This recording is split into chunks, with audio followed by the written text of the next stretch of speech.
नमस्कार फ्रेंड्स। जैसा कि आप जानते हैं मैंने एज आई प्रॉमिस कि दो पेनी स्टॉक्स के ऊपर मैं कुछ काम कर रहा था पिछले एक हफ्ते से। Last one week I research about two stocks जो काफ़ी समय से मैं वैसे तो ट्रैक कर रहा हूँ, बट सही समय का एक इंतज़ार था कि उसमें बाइंग की पोजीशन बने और उसमें हम लोग एंटर कर जाएं। तो दो पेनी स्टॉक्स हैं जो मैंने सर्च किए हैं और रिसर्च भी किया है उनके ऊपर, किस तरीके से उनका जो लास्ट ड्रॉ डाउन था, अ, जब वो अपने हाईज से नीचे आए एंड देन अपने लोज पे एक बेस बनाया और फिर वहाँ से आगे की तरफ बढ़े। तो उनमें दो स्टॉक्स मुझे काफ़ी पसंद आए। मैंने कम से कम ऐसे पेनी स्टॉक्स हैं जो ऑलमोस्ट 100 पेनी स्टॉक्स मैंने देखे होंगे। उनमें से दो पेनी स्टॉक्स मुझे जो सबसे पसंद आए, मैं उनके बारे में आपसे चर्चा करूँगा। फर्स्ट स्टॉक अगर हम देखें, मैं डायरेक्टली स्लाइड्स पे आ जाता हूँ क्योंकि ऑलरेडी पहले ही काफ़ी डिले हो गया था। तो फर्स्ट स्लाइड जो है, जो फर्स्ट आपका जो पेनी स्टॉक मुझे मिला, that is Hilton metal forging limited. अभी ये जो हिल्टन मेटल है, बेसिकली ये आयरन और स्टील के बिजनेस में है। दूसरा, ये एक्सपोर्ट हाउस भी है। इसका मतलब होता है कि ये बाकी के देशों में भी एक्सपोर्ट करता है। दूसरा, ये जो ऑयल और गैस और रिफाइनरी फार्मास्यूटिकल्स कंपनियों में भी इसका बहुत ज़्यादा योगदान है। काफ़ी समय से मैं इसको जो हिस्ट्री थी कंपनी की, देन क्या प्रोडक्ट्स बना रही है, उन प्रोडक्ट्स का क्या क्या यूज़ है, ये मैं स्टडी कर रहा था। और मुझे काफ़ी अच्छे इसके अभी रिसेंटली इसको काफ़ी ऑर्डर्स भी मिले हैं अलग अलग कंपनियों से। और ऐसा देखा जा रहा है कि एक आगे फ्यूचर में अच्छा प्रोस्पेक्ट इसके लिए बन सकता है, जो इसके चार्ट्स पर भी दिखता है। वो हम आगे बात करेंगे उसके बारे में भी।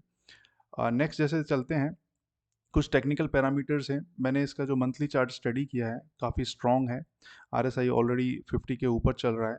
देन एक प्राइस में और आरएसआई में डेली चार्ट के अंदर एक डाइवर्जेंस देखा गया है, जो पॉजिटिव डाइवर्जेंस है, जिसमें आरएसआई पॉजिटिव की तरफ है और जो प्राइस है वो नेगेटिव में था। बट देन प्राइस भी अब आरएसआई को सपोर्ट कर रहा है और दोनों स्ट्रांगली अबाव मूव कर रहे हैं। तीसरा, ये जो निफ्टी 50 स्टॉक्स होते हैं हमारे, जो लार्ज कैप हैं बेसिकली, उनसे अगर इसका हमने कंपेयर किया हिल्टन मेटल्स का, तो उसमें ये पाया गया कि ये डेली बेसिस पे भी एंड वीकली बेसिस पे भी आपके जो 50 स्टॉक्स हैं, जो निफ्टी के 50 स्टॉक्स हैं लार्ज कैप, उनसे स्ट्रांग है। जो मूव इसने लास्ट कुछ हफ्तों में या महीनों में दिया है, वो काफ़ी स्ट्रांग है as compare to the Nifty 50 stocks. Right. एक रिस्की बेट इसके अंदर ये है कि ये स्टॉक अभी सर्किट्स में चल रहा है। जब तक कि इसकी इतनी ज़्यादा क्वांटिटी जो है मार्केट में नहीं होंगी लिक्विडेट, तब तक ये सर्किट में चलता रहेगा। तो इसका थोड़ा सा हमें ये ध्यान रखना है, हमें उतना ही अमाउंट इसमें लगाना है ताकि रिस्क हमारा मिनिमाइज हो सके, क्योंकि ये स्टॉक सर्किट्स में चालू है। स्टॉक सभी मूविंग एवरेजेस से ऊपर है, चाहे वो 21 है, 50 है, 100 है और 200 है। ठीक है, ये सभी मूविंग एवरेजेस से ऊपर चल रहा है। मैं इसके जो चार्ट है, जो मैंने स्टडी किया है, वो वीकली चार्ट है और आपको बता देना चाहता हूँ कि वीकली चार्ट 3 मंथ से लेके 1 ईयर्स के लिए देखे जाते हैं। सो पेशेंस की ज़रूरत है। ऐसा नहीं है कि मैं कल ही परसों मॉर्निंग, मंडे मॉर्निंग आपको मार्केट ओपन होगा and you are going to take it, आप जाते से ही बाई कर लेंगे। आप देखिए, आप स्टडी कीजिए आपके हिसाब से, then go and buy it. और एक लंबे समय के लिए, ऑलमोस्ट एटलीस्ट 6 मंथ से 1 ईयर के लिए तो इसे हमें रखना पड़ेगा रिजल्ट्स के लिए, क्योंकि इसका जो बेटर रिजल्ट्स आते जाएंगे इन फ्यूचर और इसका प्राइस भी उसी तरीके से मूवमेंट देगा। मैं ऐसा मान के चल रहा हूँ, जो मेरी स्टडी मुझे बता रही है। इसके बारे में देखें तो पिछले कुछ सितंबर क्वार्टर की बात करें या जून और मार्च क्वार्टर की बात करें, तो कंटिन्यू इसमें शेयर होल्डिंग्स का इंक्रीमेंट किया है प्रमोटर्स ने। सेकंड, अगर आप देख पा रहे होंगे, जून और सितंबर में जो ये येलो लाइन की जो आप बार्स देख पा रहे हैं, बेसिकली ये ग्रीन बार्स में कन्वर्ट हो गई है। और ये जो ग्रीन बार्स में कन्वर्ट हुई है, ये एक्चुअली प्लेस लिया हुआ था प्रमोटर्स के पास, जो ने ऑलरेडी अपने शेयर्स के अगेंस्ट प्लेस लिया हुआ था, जो उन्होंने उसको ख़त्म कर दिया है। और now they are also increases their share holdings, जो सितंबर महीने में लास्ट क्वार्टर, मतलब सितंबर 2021 में बढ़ाई है इन्होंने। जो मैं पहले आपको बात कर रहा था कि किस तरीके से इनको जो नए ऑर्डर्स मिल रहे हैं, उसमें एक बालू फोर्ज इंडस्ट्रीज़ का इनको ऑर्डर मिला है। और ये काफ़ी अच्छा ऑर्डर माना जा रहा है कंपनी के लिए भी। जो मैंने इसके लिए स्टडी किया कि काफ़ी अच्छा इसमें इसका प्रोस्पेक्ट बन सकता है, फ्यूचर प्रोस्पेक्ट बन सकता है इसके अंदर जो है। और एक अच्छा ऑर्डर साइज़ भी है ये, जो कि इसको 18 अक्टूबर 2021 को मिला था। और ऐसा मैं मान के चल रहा हूँ कि इस तरीके के काफ़ी ऑर्डर इस कंपनी के पास इन फ्यूचर आने वाले हैं। तो एक हम इसमें किस तरीके से एंट्री करेंगे मैं वो भी बताऊँगा। लास्ट स्लाइड में हम जब देखेंगे कि किस तरीके से एंट्री इसके अंदर बनती है, हमें किस तरीके से पोजीशंस बनानी है, हमें एक जाते से ही एक साथ सारी क्वांटिटी परचेज़ नहीं करने लिए, उसके लिए हम क्या प्रोसेस रखेंगे, किस हिसाब से कितनी क्वांटिटी लेंगे, वो मैं आगे बताऊँगा। अभी कंपनी के प्रोज़ एंड कॉन्स की अगर हम बात करें, तो प्रोज़ में देखो जो हम ऑलरेडी चेक कर चुके हैं, स्टॉक जो है ट्रेड कर रहा है at 0.68 times its book value. तो बुक वैल्यू से ऑलरेडी एक कम प्राइस पे आपको अवेलेबल है। दैट मीन कि आप ऑलरेडी डिस्काउंट पे इसको परचेज कर रहे हैं। Now second is company is expected to give good quarter. आगे के क्वार्टर जैसा मैंने बताया कि जिस तरीके से ऑर्डर्स इस कंपनी के पास है, मैं ऐसा मान के चल रहा हूँ कि इसके आगे के क्वार्टर्स अच्छे आएंगे। प्रोमोटर होल्डिंग्स हम ऑलरेडी देख चुके हैं, जो कि ऑलरेडी 1.21% से over last quarter in the sense सितंबर 2021 का जो क्वार्टर है उसमें प्रोमोटर्स ने अपनी होल्डिंग्स को इंक्रीज किया है।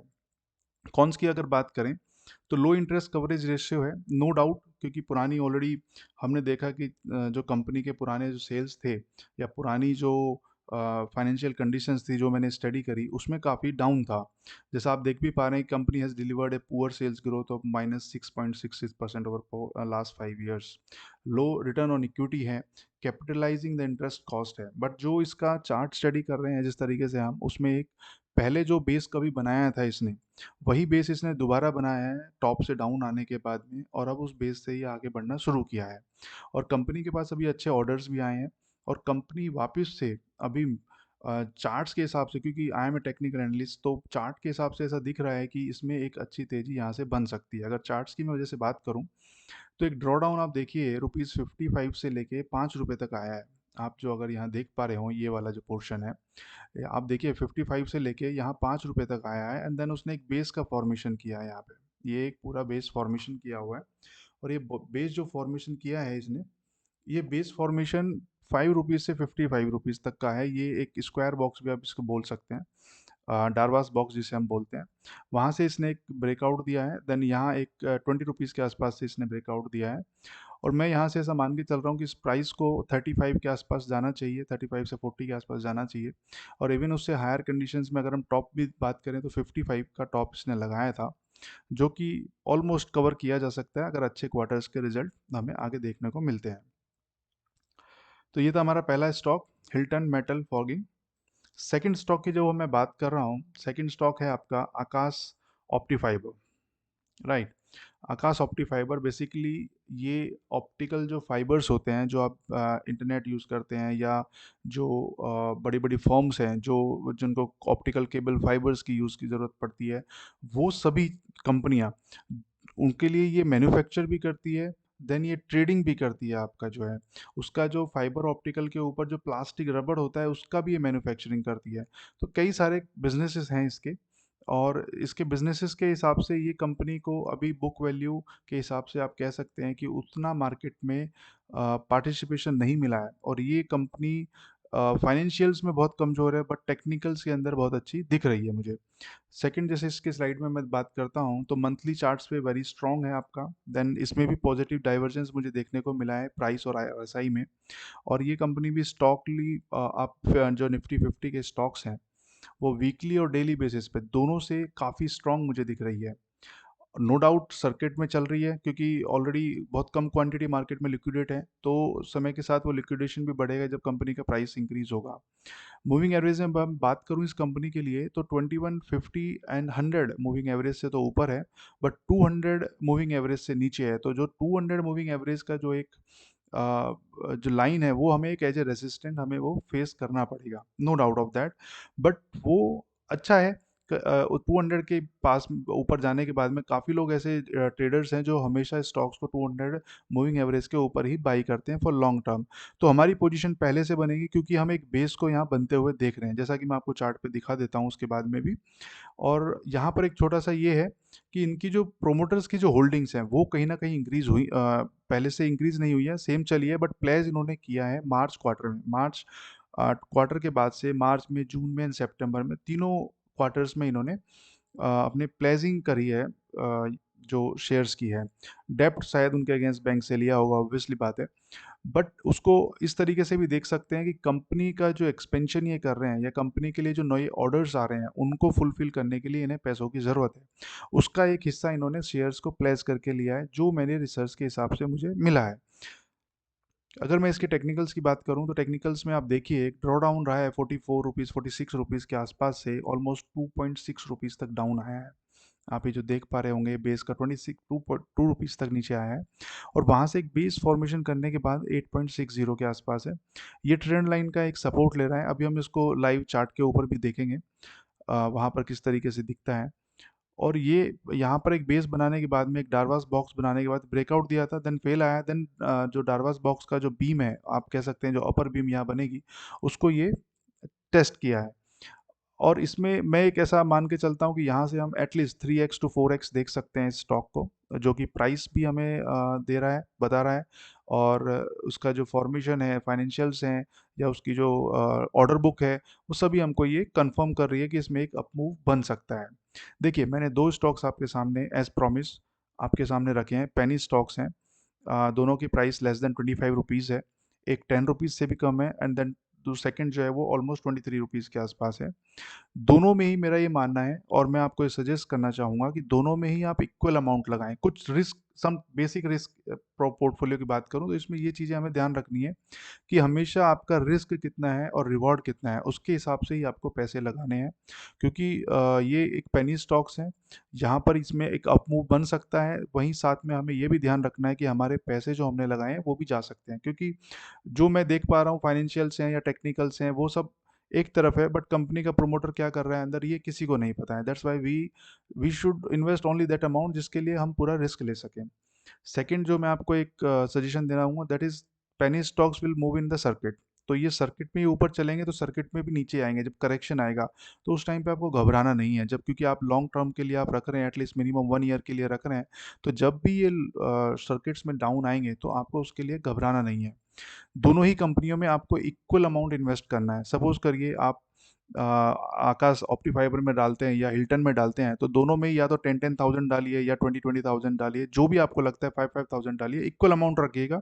तो उससे एक बेटर पोजीशन बनाने में हमें अ, अच्छा रहेगा। क्योंकि मान लो एक स्टॉक हमारा 5x जाता है और एक स्टॉक हमारा हाफ हो जाता है, तो भी हमें उसमें प्रॉफिट मिलने के चांसेस पूरे पूरे हैं। Second, last and the most important, हमें जो एंट्री करनी है वो फर्स्ट ट्रेंच। सपोज आप 10,000 रुपये लगा रहे हैं, तो फर्स्ट ट्रेंच में आप 50% का आप परचेज करेंगे। सपोज 10,000 लगाया है तो 5,000 रुपये का पहले करेंगे, देन 3,000 का, देन 2,000 का। इस फॉर्म में ही आपको करना है।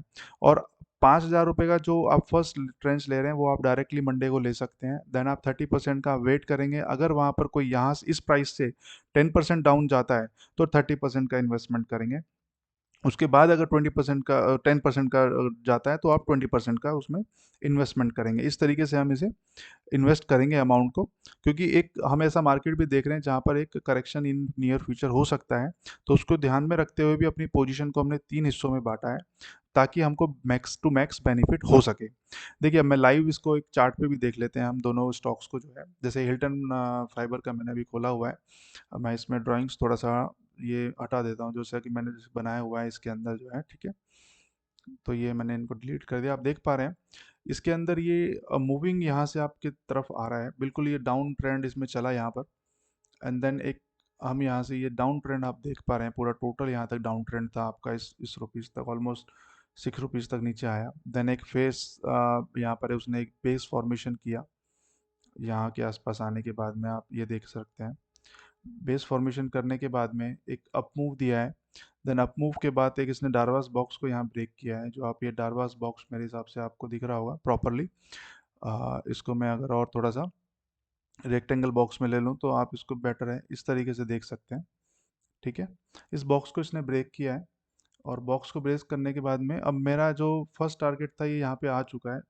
क्योंकि मैंने इसको जब ये ब्रेक को किया था, मैंने इसको बाई किया था ऑलमोस्ट 20 रुपीज़ के आसपास। तो मैं डिस्क्लेमर भी दे दिया है कि मैंने ऑलरेडी पोजीशन ले ली है 20 रुपीज़ के आसपास। क्योंकि मैं थोड़ा सा ज़्यादा कंफर्म होना चाहता था आप लोगों के लिए देने के लिए, दैट्स वाई मैंने वेट किया इस वीक का। और अब मैं यहाँ से ऐसा देख रहा हूँ इस स्टॉक को कि एटलीस्ट 50-56 रुपीज़ तक इसको जाना चाहिए। जिस तरीके की वॉल्यूम इंक्रीमेंट यहाँ पे धीरे धीरे बढ़ रहा है, क्योंकि अब एक मूवमेंट इसके अंदर हमें देखने को मिलेगा। आकाश की बात कर लेते हैं अगर हम, ऑप्टिफाइबर की, दोनों ही एनएससी पे लिस्टेड कंपनियां हैं। इसमें भी देखिए जो ड्राइंग्स मैंने आपको दिखाई थी पीपीटी के अंदर, वही ड्राइंग्स यहाँ चार्ट में मैंने डाली हुई हैं। ड्रॉ डाउन है, देन बेस फॉर्मेशन है, और बेस फॉर्मेशन के बाद एक यहाँ पर अप मूव बन सकता है। तो अप मूव बनने के लिए दोनों ही चीज़ों में मैंने आरएसआई के अंदर भी इसमें देखा है, जो वीकली जो हम बात कर रहे हैं, तो सभी जगह से इसमें मुझे पॉजिटिव मिल रहा है। इसके फाइनेंशियल कंडीशंस भी हम देख चुके हैं, जो ऑलरेडी मैं आपको दिखा चुका हूँ। एंड दूसरा जो मैंने पोजीशंस बताई हैं आपको, जो इंपॉर्टेंट थिंग्स हैं, दैट आपको बेसिक रूल ये ध्यान रखना है दोनों में एंट्री करते वक्त, कि आपका रिस्क रिवॉर्ड आपको देख लेना है कितना है, इक्वल अमाउंट दोनों कंपनियों में इन्वेस्ट करना है, और always entry in 3 स्ट्रेंचेस, 50, 30, 20 only. Okay, thank you guys for watching this, and I will make such educated videos next in next YouTube video. Okay, thank you.